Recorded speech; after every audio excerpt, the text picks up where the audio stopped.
Tēnā koutou katoa. Good afternoon, everyone. Cabinet met this afternoon to confirm our plan to stamp out the Delta outbreak we're currently experiencing. As you might have already heard, there are 35 new cases reported today, 33 in Auckland and 2 in Wellington, bringing the outbreak to 107 cases in total. 6 days into the outbreak, we are building a picture of Delta's spread. We have identified the source of the outbreak, a returnee from New South Wales, who was briefly at the Crown Plaza on the 7th and 8th of August before testing positive and being transferred to quarantine at the Jet Park. In recent days, we have retested all staff at both the Crown Plaza and Jet Park. To date, this has given us no further clues. We'll continue, though, with that source investigation and update you as we go. We have processed 154,439 tests across New Zealand in the past 6 days, a record amount of testing for a 6-day period by quite some way, equating to about 3% of the population. While we're seeing high case numbers at the moment and will continue to for the coming days, the number of tests does provide some reassurance that we're finding cases because we are looking broadly. In Auckland, that is even greater, 108,000 tests taken, a good representative sample of the population of Auckland. To everyone who has turned out to be tested, thank you. I know for many, you waited many hours in queues, so your perseverance is greatly appreciated by the entire team. The additional stations that we've set up are making a difference now too, and wait times are starting to come down. We've also undertaken extensive wastewater testing, which to date has returned positive results for sites in Auckland and Wellington only. So while we're starting to build a picture of Delta's spread, there remain a number of unanswered questions. And with Delta, more certainty is needed. In his recent report to the government, Professor Sir David Skeggs said the Delta variant will be more difficult to control by testing and contact tracing alone. And we're already seeing that. That's why our move into an immediate lockdown was so important. Delta had a head start on us, and we needed to catch up as quickly as we could. You can see that head start in our transmission rate, or the number of people that on average each case is passing COVID-19 onto. Early estimates suggest that number may be 6 or higher. You may recall from previous outbreaks, this number needs to be less than 1 in order for the virus to be stamped out. So we have some way to go yet. As a result of the head start Delta had, and the fact that it does move rapidly and effectively, we have more than 320 locations of interest. Our more cautious approach to these locations means we also have over 13,000 contacts recorded. Far more than we've had in other outbreaks, but deliberately so. That does mean that our data collection for each of those sites is different too. In the past, if we had a large event like an awards evening, we would assess all the people a case likely had contact with and treat those as our most at-risk individuals. Now, Delta and our more cautious approach means we are treating all those in attendance with caution and asking them to isolate and be tested. This approach does present some challenges though, so we won't always have the same certainty that we've reached all those that we need to. Level 4 does help us overcome this issue. There are some additional reasons why this alert level remains important. Firstly, with the head start Delta had, it did manage to create contacts all over the country. This heat map shows the location of our known contacts. And as you can see, they are certainly not isolated to one part of New Zealand. As I said, these are also our known contacts. For some of the very, very large locations of interest, reaching everyone will not always be a perfect process. Caution is required. Secondly, after going into level 4, we allowed people a window to get home, as we've always done. During that grace period, almost 8,000 people flew out of Auckland to get home. That was the right thing to do to allow people to isolate safely. But that means we have, in essence, had only 72 hours with the exception of some of the movement out of Queenstown and the Inter-Islander, where everyone across the country has stayed put. And the third reason level 4 is important for all of us is because we don't yet believe we've reached the peak of this outbreak, or necessarily the edges of it. You'll recall that we pointed to early modelling suggesting we needed 8 to 10 days before we would hit a peak. We're on roughly day 7, day 6, so cases may continue to get worse before they get better, and I know we're all prepared for that. That does mean, though, that the safest option for all of us right now is to hold the course for longer. On that basis, Cabinet has decided that all of New Zealand will remain at level 4 for an additional 4 days until 11:59 p.m, Friday, 27 August. This will allow us to have additional data and assurance as to whether the virus has spread from our existing sites and how contained it's likely to be. These settings will be reviewed this Friday, and we'll give you an update in the afternoon.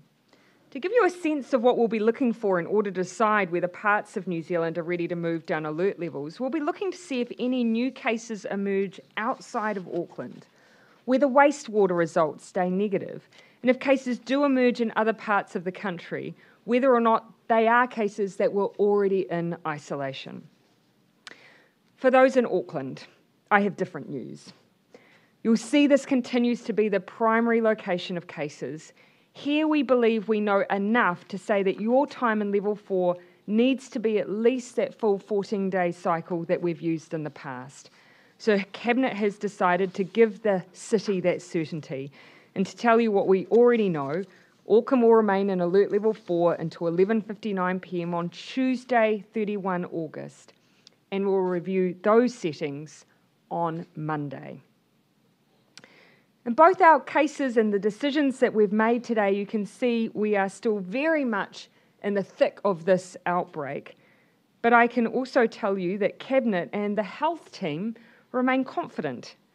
Delta has changed the rules of the game, but we've changed our approach too. We've hardened our alert levels, widened our contact tracing, required more mask wearing, and we are testing more people. It is absolutely possible to get on top of this. We just need to keep it up and ensure that we're not in restrictions any longer than we need to be. So here's a reminder of the things we all need to keep doing while we remain at alert level 4. Number 1, stay at home. If you're not an essential worker, you should only be leaving your house for the essentials and some fresh air. If you leave home, please wear a mask. And do remember, there are some people in our disabled community who are not able to wear face coverings and have exemptions from doing so. Please remember to be kind. 2, if you are a contact, isolate. Contacts are the people most likely to have the virus and pass it on. Please stay at home. Get others to do your groceries. Only leave to get a test. If you need support, please do ask for it. 3, wash your hands often with soap, then dry them, and of course, cough into your elbow. And 4, get vaccinated. Now is the time to drive up our vaccination numbers. Over 74% of people aged 40 plus are already booked or vaccinated. But in reality, we need that number to be as close to 100% as possible. Please do it now. If you're not booked in yet, please go to www.bookmyvaccine.nz and do your part for the team to help prevent the need for lockdowns in the future. These rules will be so important. To leave level 4, we need to follow them closely.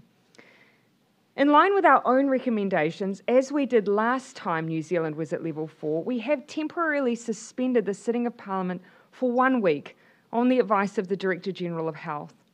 While of course we want to ensure that representatives from across the House have the ability to scrutinise the government at this time, physically bringing MPs from across the country to Parliament does pose risk.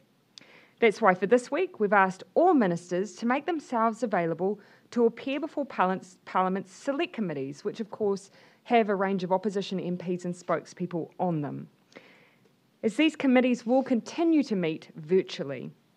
That will allow us to balance safety and scrutiny. We'll use the next week to see if there are other enhancements we can make. I would add that these types of alternative arrangements are commonplace around the world as other parliaments manage outbreaks in their countries also. So, to recap, we're currently in level 4. We will all be here until Friday when we review the settings for the country, other than Auckland, who will stay at level 4 until next Tuesday with a review the day prior. This gives us the chance to consider as often as we can whether we are safe to move, depending on where in the country you are. Our plan has worked before, and together we can make it work again, so please stay strong, stay home, and be kind, and let's finish what we started. Before I open up for questions, I have a quick update on Afghanistan. The first group of New Zealand citizens and their families, alongside some other visa holders, have been successfully evacuated from Afghanistan and will arrive in Auckland this afternoon. Due to a range of security and privacy considerations, we'll be not providing any further comment on the number of evacuees as the deployment is ongoing. Of course, at the conclusion of deployment, we will be looking to provide numbers. But I can say that the group were evacuated from Afghanistan to the United Arab Emirates, where arrangements were made for their travel to New Zealand with the help of Australia's Defence Force. They've been transferred to an Air New Zealand commercial flight that is part of our freight scheme. The group will undergo 14 days within a managed isolation facility, just like anyone else entering New Zealand at this time. I know when the time presents itself that New Zealanders will go out of their way to make those who have returned home today feel at home. I do want to thank our partners, Australia, the United Arab Emirates, and the US, who worked on securing the airport, for their continued support in what remains a very difficult situation on the ground. I also want to pass on my thanks to the multiple agencies and personnel working around the clock to ensure the return of our citizens. The window to evacuate people out of Afghanistan is unfortunately very limited. And despite our ongoing efforts, we cannot guarantee we can assist all those who are seeking to evacuate. We are monitoring the situation and continue to work urgently with our international partners for the safe return of New Zealanders and those who have supported New Zealand. Now, happy to take your questions. Jessica. Prime Minister, what buffer is it giving you for the extra 4 days till Friday for the places outside of Auckland? Well, it gives us that longer period of time where we know that everyone has been at their homes once we had everyone relocate for that period. It gives us additional data. It gives us additional testing across the known contacts who have been at those locations of interest and who are spread throughout the country. And that gives us a level of reassurance. We'll also be looking at wastewater results, which are dotted throughout all parts of the country, and of course looking to see if we have any new cases, have they been in isolation for their entirety of their infectious period. So that's what we'll be looking for. On current modelling, is there any way that Auckland could come out before the 31st? And also, I know that we're still 2 weeks out, but what should Auckland anticipate? Is there every possibility that they will be able to go down after the 31st?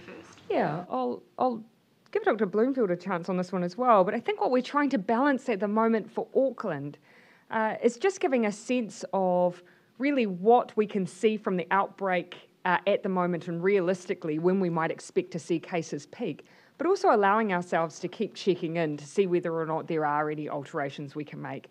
Aucklanders, I think, will see this data and will know that 2 weeks at this point is a given. And so we've said, yes, we absolutely believe we are going to need to go through till next Tuesday. But actually, let's check in again then, see how we're looking, see what the outbreak is doing, and see whether we've reached that peak of the outbreak yet or not. Dr. Bloomfield. Just one thing to add. So Tuesday will be 2 weeks then in alert level 4 in Auckland, where most of the potential exposure happened before the alert level change came in.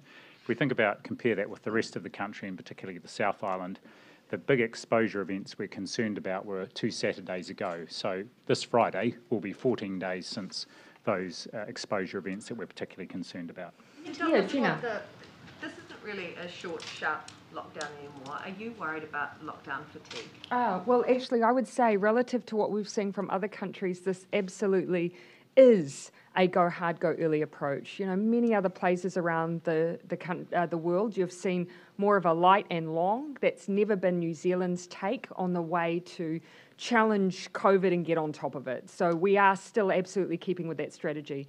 You'll remember that our go hard, go early strategy when COVID first entered our shores looked like this as well. Of course, over that period of time, relative to the rest of the world, it was very much short and sharp. And did Dr. Bloomfield recommend for the lockdown to be extended, level 4 to be extended through to midnight Sunday? And why didn't you go with that advice? We followed his advice. Keep in mind, Dr. Bloomfield often iteratively shares with us advice and then comes onto a cabinet call and based on the data we get at 9 a.m. that morning, then gives us his latest reflections. But I'll let him speak to his own advice. Yes, certainly. My advice was, and based on consultation advice from my team, was for the whole country through to Friday, and indeed extending Auckland out that longer period. Can I ask, please, what's happening with the... Sorry, and then I'll come to you, Jane. Are you effectively saying that it's quite likely that all regions outside Auckland will move to level 3 if there are no unconnected cases from now until then, or is it more of a case we need more visibility on where those contacts are? Yes. Look at it, the way that I would describe it, we do need more information. We need more certainty. We don't want to take any risks with Delta. If the world has taught us anything, it is to be cautious with this variant of COVID-19. Having said that, we do believe that that is an appropriate check-in point because we do want to look at whether or not we've seen any of those locations of interest present then as challenges in other parts of the country like the South Island, whether or not we've seen cases there, whether we've seen wastewater results there. So that felt like an appropriate check-in. It also gives us a decent amount of time once everyone's stayed put after we've had that relocation period. I'll let Derek finish, yeah? Can you clarify whether there's been any of today's cases have been from the locations of interest you identified yesterday as concerned, like the Nanatili troops on Sunday? Can you also clarify, you also mentioned the 2 cases among Auckland University students? Auckland University has been in touch with us to say that they are unaware of that, so maybe you mean AUT, can you clarify that as well?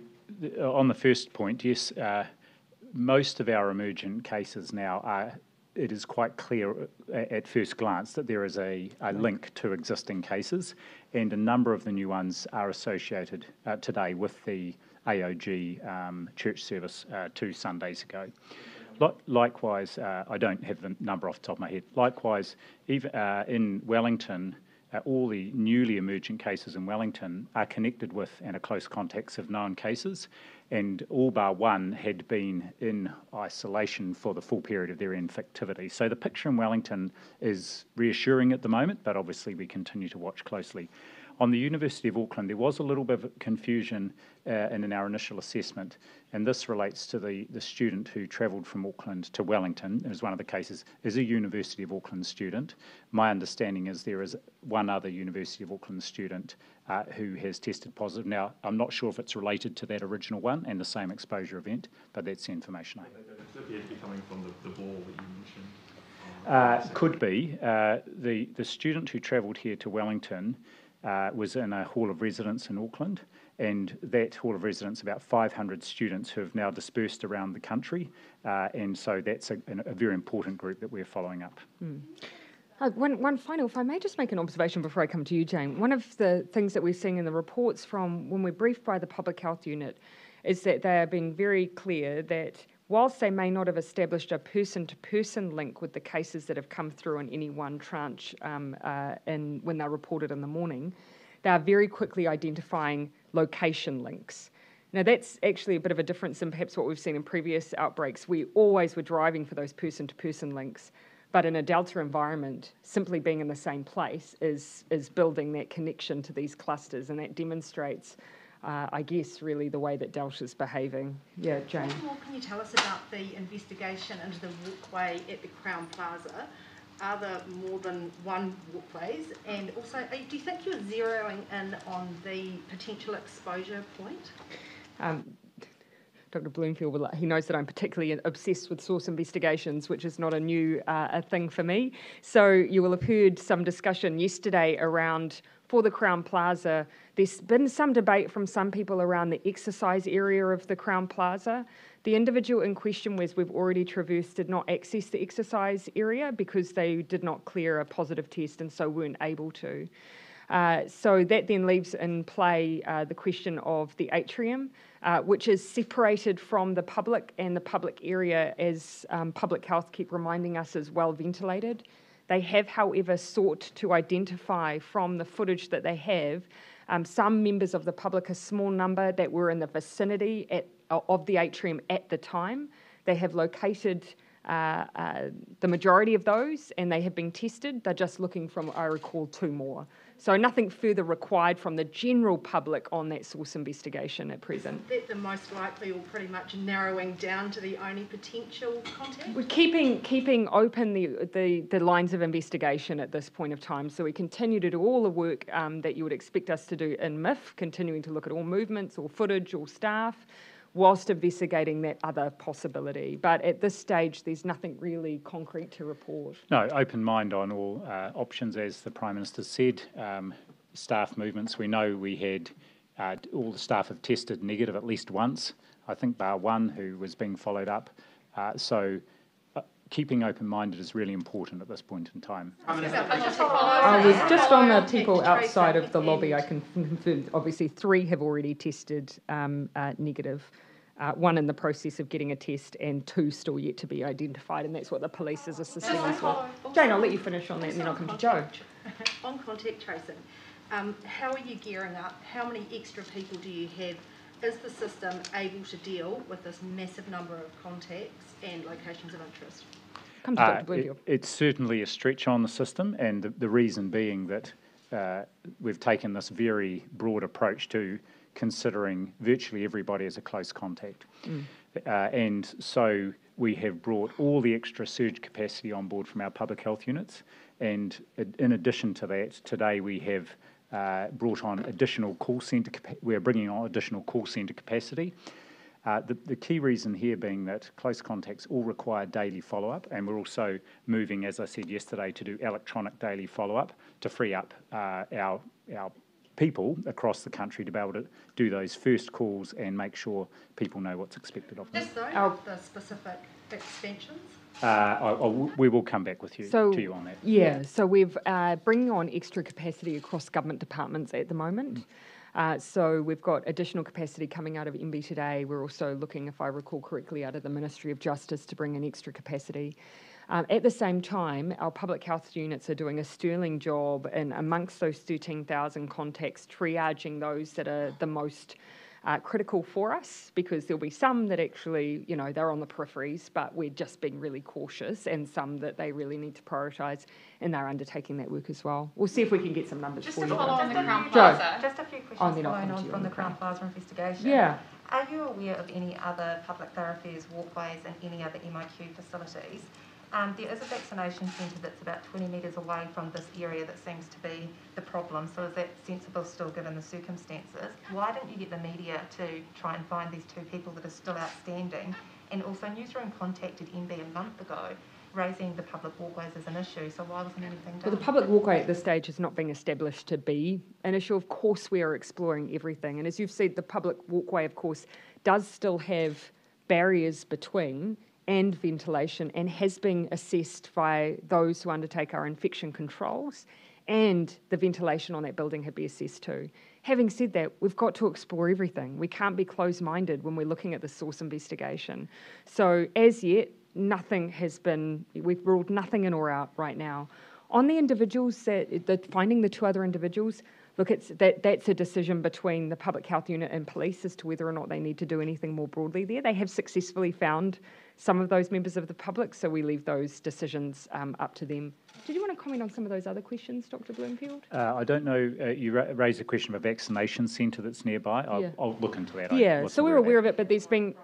Yes. I believe that has already been raised for us just to ensure that all of the measures that you would expect, but again, nothing has been led to suggest that that is the source of our problem here. The other question was whether you're aware of any other public thoroughfares and any other MIQ facilities, and yesterday, Dr. Bloomfield, when you told me that it was the public walkway at fault, were you unaware of the atrium thoroughfare?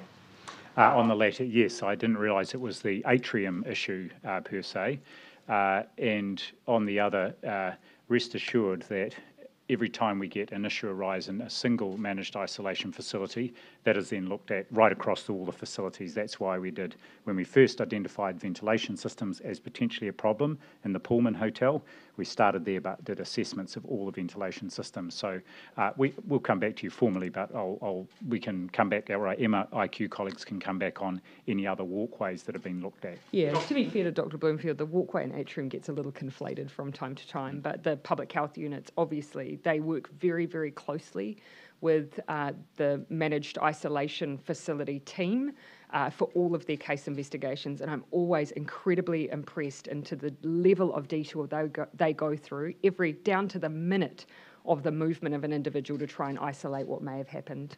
Sorry, I had News Hub with a question on the Crown Plaza too. Sorry, Jenny. I'll ask you. Why is the Crown Plaza still open then when you have shut down other MIQ hotels while you're completing those investigations? Well, actually, I'll let Dr. Bloomfield speak to future use and some of the decisions being made there, but as yet we have not yet established what precisely the issue is. But of course, all of the protocols that you would expect, mask use, social distancing within the buildings, limited movement around buildings, all reinforced, but we are looking at some extra precautions at the Crown Plaza while we undertake this investigation. So it's still open because there are still people there. However, they have stopped any new intakes while they assess and really get confident around this issue. I know you held up I'll let you finish that that heat map before Prime Minister. Yeah. Do we know the number of close contacts that are isolating in the South Island? So contacts over 100, and so those will be from a range of locations of interest. But as I said, that is of those known individuals. For some of those really large sites, like for instance, university campuses, we have, certainly the halls of residence is one way that we can establish where people may have had contact. But when you're working with Delta, we have been taking a cautious approach. And so we have been putting a ring around our large locations. So those are known contacts, and it's over 100. And knowing what we know now about Delta, should we have ever opened the bubble with Australia, and will we ever get it back? Keep in mind, the bubble was closed at the time that this occurred. And so this just demonstrates how difficult Delta is. And with vaccination protocols and testing protocols and all of the constant reviewing of infection protection controls and cohorting, it just shows that ultimately this is still a very hard virus. So, look, I stand by all of the decisions at the time we made them. They were made with the best information possible. But as this virus has changed, we have too, and that's been the right thing to do. So we're unlikely to get so I'll start panning around. Can you Henry. clarify on Wellington? At this point, you're saying that all the infections have been either within a household or from people who are from Auckland who possibly got infected in Auckland. And does that mean that at this point there is no known, I guess, infections and cases of interest in Wellington? There is one person who's not from a household, but that was from an interaction in a healthcare facility. That was identified very quickly. Otherwise, yes, they are within households. No cases from any of the locations of interest that those cases here might have visited. And the other thing to point out too is we've not had any positive cases in Coromandel, where we know initially there were a number of locations of interest. So that's promising. And I guess these next 3 to 4 days will really give us an indication of, in Wellington and Coromandel in particular, whether there is any ongoing transmission or whether our ongoing transmission is really confined to Auckland. Yeah. For Auckland, are you looking at not just the board, but also some of the large lectures that may have been attended by that student? Yes, so the places of interest include lecture theatres at the time the student was there. Yes. When will you be confident, I guess, whether some of those high-risk places were super spreader events? It's clear that some of them had some spread, like this church, but we haven't really seen an explosion of cases yet. Are you starting to get confident that there was no super spreading, or is it too early? I think we're all wanting to wait it out. We're looking hard. The event, the single event with the most number of cases is the AOG, Assembly of God church event, but that was actually for quite a few hours on a Sunday. So people were together a long time. And if you think about the sorts of activities that happen at church events with singing and probably a lot of interaction between people, it's not surprising. And if you do end up having part of the country at level 4 and part of the country out of level 4, will you relook at how essential workers can travel between those locations based on Delta, maybe making vaccination requirements for truckers, for example. So Cabinet had a really good discussion around some of these hypothetical questions and issues that will need to be worked through if we are to have a situation where we have borders and different alert levels for different parts of the country. So too early to say right now, but what we'll be considering over the next coming days is how do we ensure that we do this as efficiently and as effectively as possible. In the past, we've tended to have 3 and 2 boundaries. We need to consider the range. What if you had a 4 and a 3, for instance? What will that mean for movement? How do we ensure that we don't have parts of the country cut off from other parts of the country if we need that essential movement? And how do we ensure that those who are part of our logistical supply chains don't pose risk to themselves and others? So those are all things that over the course of this week we're continuing to do planning for. Our Department of Prime Minister and Cabinet, our team there have been working on this already. So already we've got a range of boundary options to help us with those future decisions. Dr. Bloomfield, in front. The heat map and the 13,000 odd contacts across the country. Do we know how many are still to be contacted or still to be found? Yes, so actually the number's now over 14,000 as it's sort of 1:30 this afternoon. Of those, just over half have been contacted and are in the system, and the vast majority of the ones that haven't yet are ones that have come through just yesterday and today. And could you just clarify just how many is it now? How many contacts? Just over 14,000, and the vast majority are considered close contacts. Actually, there's about just over 300 that are very close contacts, but the vast majority are close contacts. Yeah, so those are ones for those very large events where we've just said we consider you all to be at risk. In the front. How concerned are you of those 2 members of the public who haven't been found yet in relation to the Crown Plaza? And we've also heard a student from Green Bay High School who's tested positive for COVID. Is that going to be a location of interest? I'll leave the second question to Dr. Bloomfield. Keep in mind when we're briefed in the morning, often they are still undertaking source investigation and interviewing, which can take many hours, so we won't always have that level of detail for every new case. The information we get and we're most interested in is, do we believe they're linked? Because when we get mystery cases, that's where we have extra concerns. On the issue of whether or not we're concerned that there are 2 members of the public who are outside of the atrium walled area near the Crown Plaza, look, it's a line of inquiry. It's not that we've identified that they are the source of any potential spread. They're a line of inquiry, and it would be really good to be able to finally answer that question. So we're in level 4. We've locked everyone down. We've got everyone at home bar essential workers. So we want to find them to answer those questions, but we also are looking inside the MIF as well to see. Dr. Bloomfield, how long?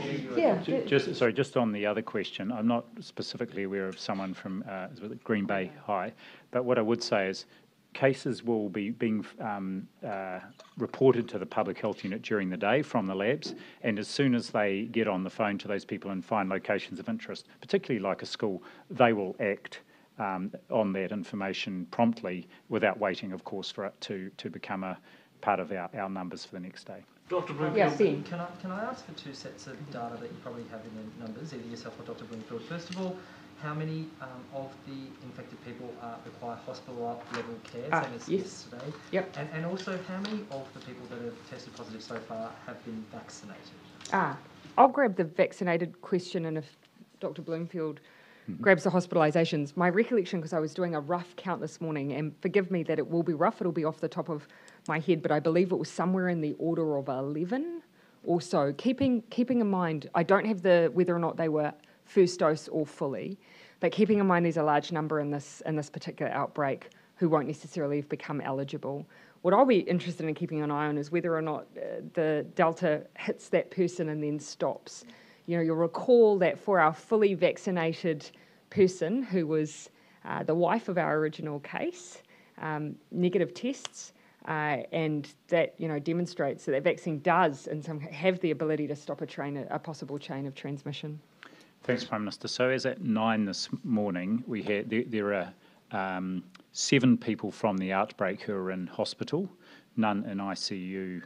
That's across the 3 Auckland hospitals. There is 1 person in ICU who has COVID, and that's the person who came from Fiji a couple of weeks ago. Yeah. So I'll ask Prime Minister on a different subject.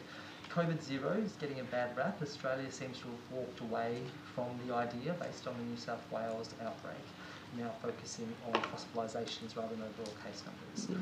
Just what would it mean to you for New Zealand to be able to achieve it again after doing so spectacularly last year? Well, look, so what you're speaking to is an elimination strategy, and I certainly can't speak, but only observe what different states in Australia are doing. And so, you've got Western Australia and Queensland with their approaches, and then obviously the devastating circumstances of New South Wales. We can only look at what's best for us. And we know an elimination strategy has worked for New Zealand before. That's the way that we have managed to have a larger number of days where we have been without restrictions than countries like the UK or like the United States, and not had our people gravely ill and hospitalised and unfortunately losing their lives. So for now, the elimination strategy is the right thing for New Zealand. It means getting those cases back down to a point where we can remove our restrictions again and, importantly, continue with our vaccination program, because that will be the thing that in the future lessens the need for this, which is so important for everyone. Yes? Dr. Bloomfield, just on the church, has there been difficulty reaching out to Pacific church leaders and getting them to pass on the information to the congregations, and what's being done by health officials to make sure that that flow of information around isolating and testing is running smoothly? As we found in the past, actually, the right engagement with particularly the church leaders is absolutely the way to go. And both health and non-health community leaders have been engaging very positively with the church. There was a Zoom call last night with many from the church that was very successful with Pacific Health leaders and others. So there's very active engagement between community leaders, the public health unit, and others. And yesterday there was very high number of hundreds of tests done of people who had been at the service 2 weeks ago. So once again, as we saw last August and indeed even in February this year, very good engagement from the Pacific community, and they've had the highest rates of testing again through this Auckland outbreak. I'll come to you, and then I'll come back over to Jane. Thank you. Will Cabinet consider making the $2,000 course levy cost accessible to all students, not just those who started last year during level 4? That's not been something that we've considered. I'd be happy to put your question to the Minister of Education, but at this stage, Cabinet has not considered anything beyond, of course, the usual access to government support through work and income, and also resurgence support and wage subsidy. I'll come back to you, Jane. Ben's question. So at what point do you then review that elimination strategy? Chris Hipkins referred to the need potentially to review it sometime in the future. What difference has Delta made to that strategy, and at what point do you go, this may not be feasible for the long term? Well, you'll see that actually only, what was it, a week ago, we had the forum with Professor Skegg presenting his advice based on what Delta was showing us about what our strategy might look like in the next, beyond the next 6 months, so going into 2022. And already we were adapting what that approach would look like next year. And we've done that all the way through. Whenever we have a new advice or a new experience ourselves, we'll check our settings and whether or not they're fit for purpose from our experience with Delta. I think, or with COVID-19, I should say. So for now, absolutely, elimination is the strategy, particularly while we vaccinate our people. Going through into next year, we'll continue to get the advice of our public health officials and our external advisors and experts, as we've always done, and say, look, here was our experience through this outbreak. Does it change our approach going forward? And I expect we will continue to do that over the coming months. And when you start those phased, if that plan goes and the phased border openings, there may potentially be a level of tolerance at that point for COVID in the community? Yeah, look, what I would want to do is really bring in our experts on this discussion and debate. For now, everyone is in agreement. Elimination is the strategy. There is no discussion or debate amongst any of us about that, because that is the safest option for us while we continue to vaccinate our people. Going into next year, let's continue to get their advice, but I would say that's always been our approach, constantly learning, constantly adapting. I'll come back to you, and then Thomas, I'll come to you. Thank you. The ECLAIR system, which is the National Repository for Testing Results, went down today. And what impact did that have on the turnaround for test results? Yes, so I understand it was down for a couple of hours in the middle of the day, and the testing centres reverted to manual processes and a prior electronic ordering system they had. It will cause us a delay in turnaround times, but the team will work hard to make that time back up again. And how are delays for testing results at the moment? We've been told it can be up to days for people to get their results back. Sort of, where are they? What's the average, and what's the longest that tests are? Depends on where you were swabbed. It depends on where you were swabbed, and our delays are really in Auckland, where the largest volume of testing has been done, and particularly for people who've had a swab done by a general practice or urgent care clinic in the community, because most of those places are not using the ECLAIR system and e-ordering, so the e-ordering through the ECLAIR system does very much speed up that process. So there is a bit of a backlog, but just to provide a comparison, in the first 3 days of this outbreak, there were about 69,000 tests processed. If you compare that with August last year in the outbreak, there was 41,000 tests. So there are a lot more tests that have been able to be processed more quickly during this outbreak. Sorry, I'll come to you, and then I'm going to come to Māori TV and Whati. Dr. Bloomfield, how long did you advise the delay of the return of Parliament, and do you think that it is appropriate for Auckland MPs, say, next Tuesday, to return to Wellington if Parliament returns next Tuesday? So at this stage, my advice was suspension of it for this week. And as the Prime Minister said, that still the select committees are going to run, and then I'm sure I'll be asked for further advice over the next weekend or on Monday about whether it should return next week. Do you think if COVID continues to circulate in Auckland, would it be advisable for Auckland MPs to be allowed to return to Parliament? Oh, well, let's see what the results show this week. I mean, that will be tied up with the decision around what happens to Auckland generally. Prime Minister, Scott Morrison wrote in the weekend an op-ed about his change in COVID strategy. He's now saying that they're targeting 70 to 80% vaccination rates rather than a lockdown-based strategy. Given what the SCEG report published, is COVID circulating in Australia with high vaccination rates in Australia compatible with a more porous border with New Zealand? Well, look, not for the period in which we are vaccinating our people, no. But we've always said that we wouldn't open up and have quarantine-free travel with a place in which there was COVID in wide circulation, because that was incompatible with our desire to maintain an elimination strategy, work on high rates of vaccination, and have as many freedoms as possible without that risk of lockdown. I'll come over to Whati. Kia ora. Do we know the ethnicities of the current cases in New Zealand, and do we also know whether or not Māori have been disproportionately affected? We have got some information on ethnicity, and I just made a note that we'll start to publish the ethnicity and age breakdown. What I can say is over 50% of the cases are of Pacific ethnicity, and when the last report I saw, none of the cases were Māori. Yes, and unfortunately because of the where the outbreak is currently, that continues to be the new cases are looking to be predominantly Pacific cases. Prime Minister, when did you start? Yes. Oh, thanks. On education, Mr. Hipkin said yesterday that the government is supporting 40,000 households to stay connected to the internet where they wouldn't otherwise be able to. Can you give an update on connecting kids to online learning at this time? You'd forgive me, I'd need to go back to him for any more recent data. But also what would be useful, I think, is actually if I give him the opportunity to give you an update at the podium, and my recollection is that we are doing that on Wednesday, so that he can give you a bit of a take on what we'll be looking to do via education to continue to ensure connectivity, learning packs which we've used in the past and so on. So I'll get him to give that update then. Prime Minister, can you give any information? Yeah, Mark, actually. Sorry, Thomas. Have any of the Don't be, I hadn't given you a chance. Have any of the cases that we found so far been infected in level 4 by someone who wasn't in their bubble? In other words, is there any sort of transmission? Yeah, so the question that I've asked on our briefings is, have we seen any issues with compliance as in people not being home when they've been contact traced? And I've been assured that actually people have been home. And I haven't been advised of essential workers, for instance, necessarily being caught up as being an issue with them passing on during level 4.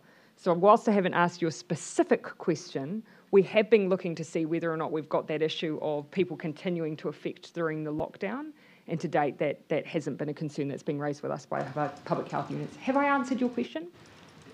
I guess, is there a concern, or have you seen any signs, that level 4 isn't working? Yeah, no, and so I asked that I do try and get a sense of from both police but our public health units, and they've been happy with compliance at this stage. Yes, I agree. Yeah, which is very heartening because, when you look at New South Wales and their reporting, which says number of people out infected in the community, those have been reasonable numbers. We don't want that, because if we want to see our locations of interest start to reduce, as in we're not posting new ones, that will be because we're finding people in lockdown and therefore not out and about. At the moment, we're not long enough into level 4 for that to be the case. When we're finding people, they still have had pre-level 4 movement because they're a case that was infected before we went into lockdown. Just on the broader health sector response, and this might be one for you, Dr. Bloomfield, do you have any sense of how long the health workforce could operate at sort of surge capacity before it burns out? Well, two things there. First of all, the surge is really into our testing workforce in particular, and specifically in Auckland. Elsewhere in the system, of course, they've scaled back a lot of activity. So at the moment, for example, average occupancy across our hospitals is around 73%, ranges from about early 50s up to around 90%, which is lower than it usually is through winter. And likewise, our intensive care units are only about 50% occupancy at the moment.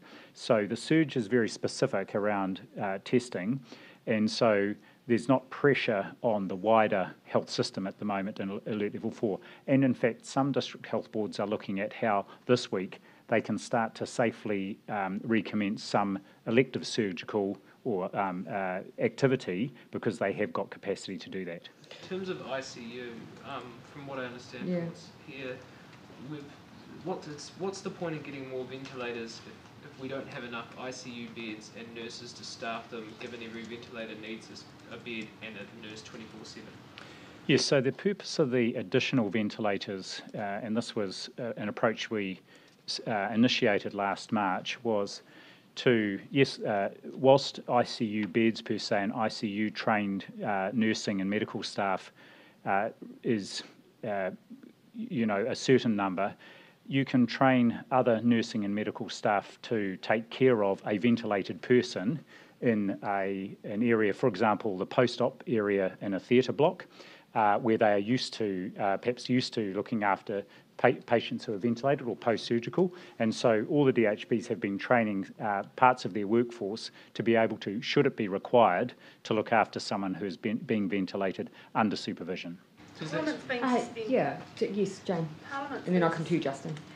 Parliament's been suspended for the rest of the week. The opposition are not happy about it. They're saying it takes away the ability for scrutiny and including the ability for them to question you as opposed to ministers before the Select Committee.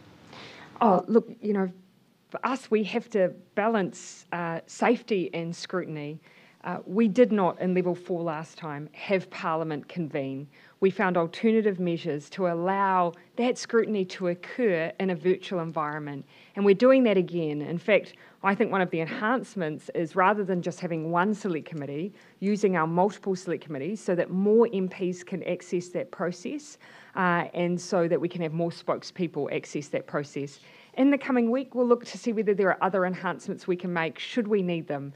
But relative to other countries, the disruption to our parliament has been minimal. We want to keep it as minimal as possible.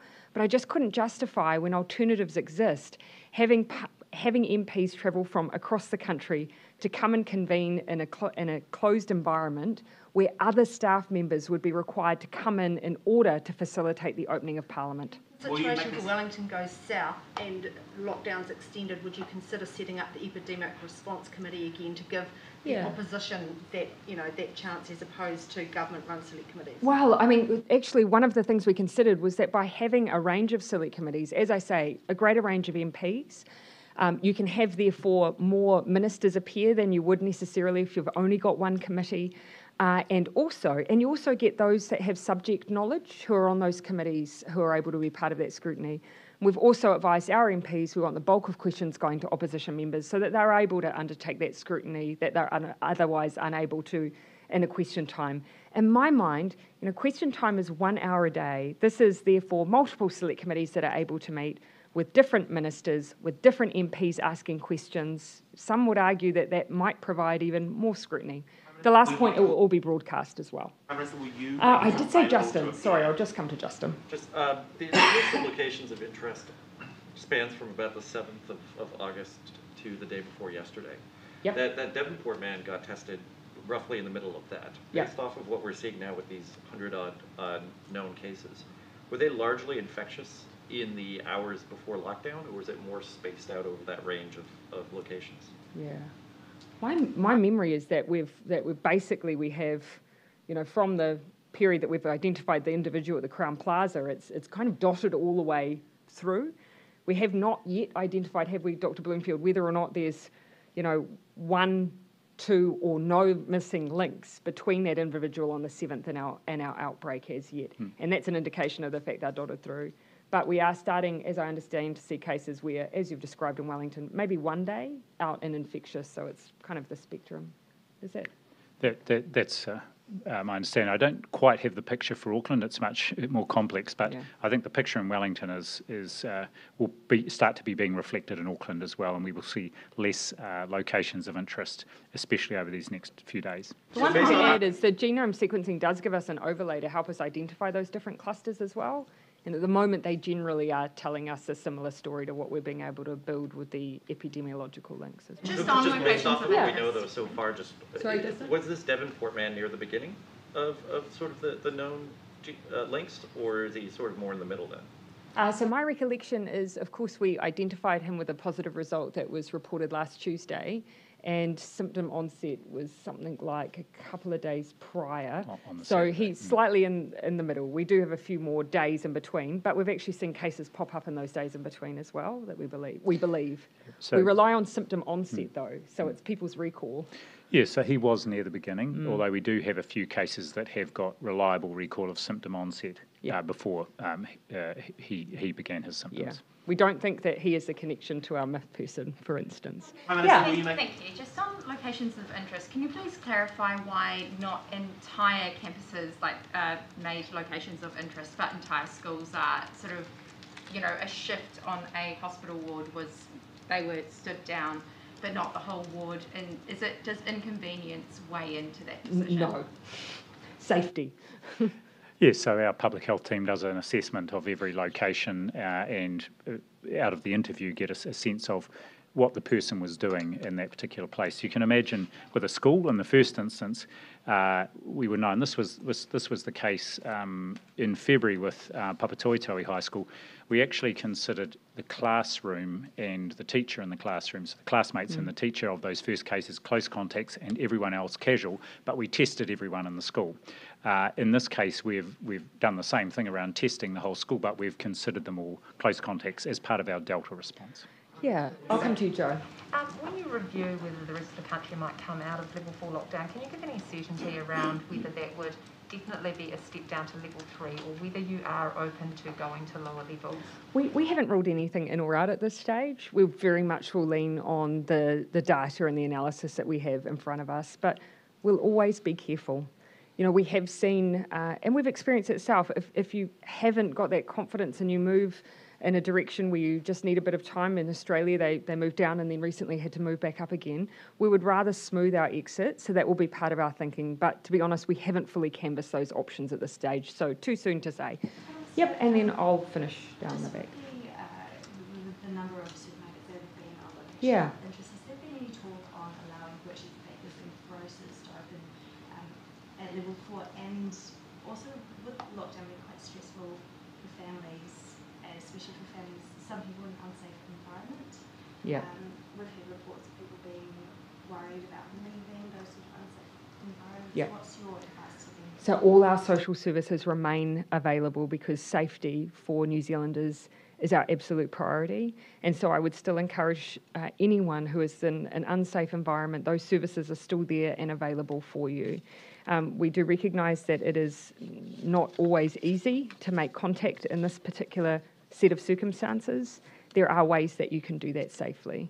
On the point of supermarkets, no, we have not revised our decisions on access to other forms of foodstuffs. Of course, whole foods are able to be delivered, but we have not said that we will allow further openings because we continue to want to reduce down as many people as possible who might be out in a workplace, because that risks prolonging our lockdown. At the same time, though, we are staying in daily contacts with our supermarket chains to ensure that we have good availability of supply for all New Zealanders. We are ensuring that we're consistent in our health protocols, so that if we do have a supermarket at a location of interest, we're working with the chains to ensure that they are safely taking those staff they need to off-site, but also have the information they need to safely reopen if they can. And I'll finish down the back. I just wanted to follow on that, sorry. Yep. If someone else wants another question after me. Oh no, you're the last one. No pressure. What is the balance though in terms of safety on that? If you're dealing with a supermarket and it's one group of people, if you have to shut that down, it's a much bigger amount of people and a range of people then having to travel to other locations. If you had, say, a butcher or a grocer and then that became a location. It's all a matter of scale. Because if you say suddenly we're going to open up every bakery in New Zealand has the ability to open, or every butchery in New Zealand, then that introduces a whole extra layer of risk. And so it's all cumulative. The more people that you have available to attend their place of work, that's more supply chain that then opened up who are having to service that, more customers who are then accessing more risk. So our goal always with level 4, reduce it down as much as possible to the essentials that are required to enable people to stay safely in their home, fed in their homes, and able to safely learn in their homes. And beyond that, we really keep it restricted. So just on lockdown fatigue, just for Aucklanders who are now having to sort of, they're looking at longer lockdown, they've done this so many times, sort of what is your message for those people who are just getting a bit fatigued with this lockdown? That we're all in it together. And that we've done it before and we will do it again. So stay with it. I absolutely believe we can do this. So, cheers.